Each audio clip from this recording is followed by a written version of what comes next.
তখন তোমার বয়স ৮০।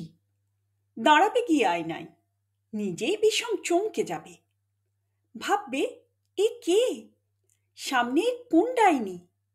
মাথা ভর্তি সনের নুড়ি, চামড়া যেন চোদ্দ শেখের মাটি, চক্ষু দুটি মজা পুকুর, আঙ্গুলগুলো পাকা সজনে ডাঁটা। তোমার দীর্ঘশ্বাস পড়বে। চোখের কোণে ঘোলা জলের ফোঁটায় মনে পড়বে পুরনো দিন। ফিসফিসিয়ে বলবে তুমি, আমারও রূপ ছিল। আমার রূপের সুনাম গাইতো কত শিল্পী কবি।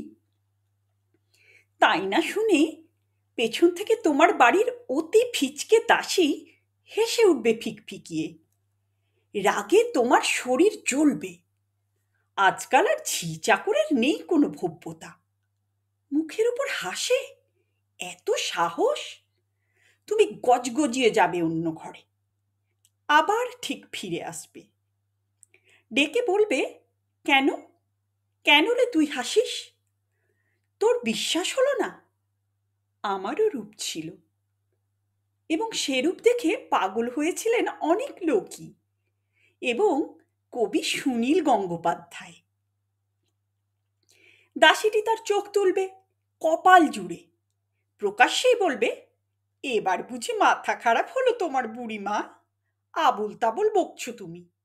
সুনীল গঙ্গোপাধ্যায়, সবাই যাকে শ্রদ্ধা করে, যার কবিতা সবার ঠোঁটে ঠোঁটে, প্রতি বছর জন্মদিনে যার নামে হয় কয়েক ঘন্টা বেতারে গান বাজনা, সেই তিনি।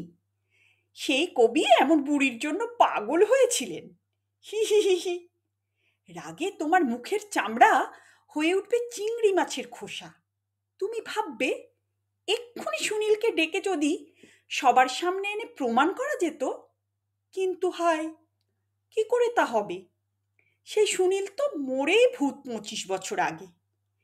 কেওড়াতলার চুল্লিতে তার নাভির চিহ্ন কোথাও খুঁজেও পাওয়া যায়নি।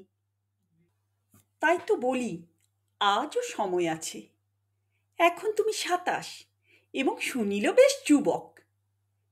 এখনো তার নাম হয়নি, বদনামটাই বেশি। সবাই বলে ছোকরা বড় অসহিষ্ণু এবং মতিচ্ছন্ন। লেখার হাত ছিল খানিক, কিন্তু কিছুই হলো না। তাই তো বলি, আজও সময় আছে। দাঁড়াও তুমি, অখ্যাত বা কুখ্যাত সেই কবির সামনে। সোনার মতো তোমার ওই দুইখানি হাত, যেন ম্যাজিক দণ্ড।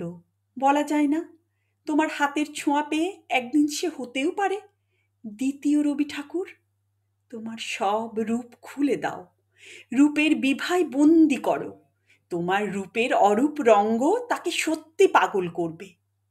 তোমার চোখ, তোমার ওষ্ঠ, তোমার বুক, তোমার নাভি, তোমার হাসি, অভিমানের গুচ্ছ গুচ্ছ অশোক পুষ্প। কিন্তু তুমি তখনই সেই সুনীল, সেই তোমার রূপের পূজারীর চুলের মুঠি চেপে ধরবে। বলবে, আগে লেখো।